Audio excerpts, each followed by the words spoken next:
No primeiro dia de aula, o professor começou a perguntar a profissão de cada um e o que fazia, a ocupação deles. E o irmãozinho ficou no banco já ficando triste, porque ele falou: Senhor, eu só estudo e congrego, Senhor, o que eu vou falar para ele?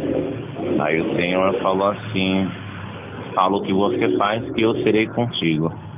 E o professor perguntou para ele qual que era a profissão dele e tudo, e ele respondeu o que ele fazia.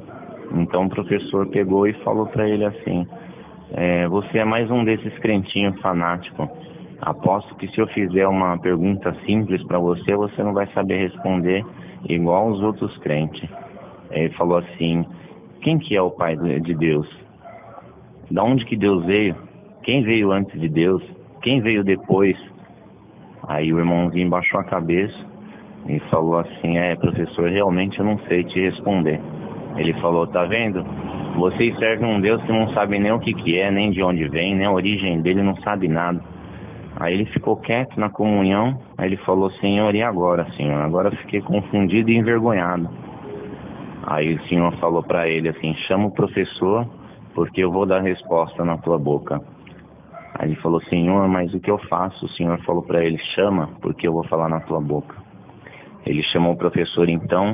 O professor pegou e falou para ele assim: fala, crentinho, o que é? Você já achou uma desculpa que você vai me dar? Aí ele falou, Deus pegou e começou a usar um servo de Deus. E ele pegou e falou assim: professor, o senhor pode ir na lousa? Ele falou: ué, crentinho, você vai me dar uma resposta na lousa? Ele falou: vou sim. Aí o professor foi para a lousa. Ele falou pro professor: professor, coloca o alfabeto para mim inteiro aí. O professor falou: ué, mas você vai me dar a resposta no alfabeto? Ele falou: professor, coloca, por favor, que eu vou te responder a sua pergunta. Aí o professor começou a colocar de A a Z. Então ele pegou e falou: tá bom, crentinho, pode responder então. Aí o irmãozinho pegou e falou assim: professor, o que vem antes do A e depois do Z? O professor ficou olhando para a cara dele e falou assim: ué, não vem nada, nem antes nem depois. Ele falou: então, esse é o Deus que eu sirvo, porque nunca houve um antes e nunca haverá um depois. Ele é o começo, o meio e o fim. Ele é o alfa e ele é o ômega. Esse é o Deus que eu sirvo, professor. O professor ficou quieto, ficou em silêncio. Deus exaltou o menininho.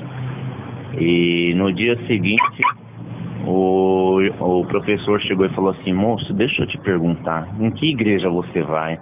Ele falou: eu sirvo a Deus na Congregação Cristã no Brasil. Ele falou: então a partir de hoje eu quero servir a Deus com você nessa igreja, porque uma voz falou comigo a noite inteira: eu sou o começo, o meio e o fim. Eu sou o alfa, eu sou o ômega.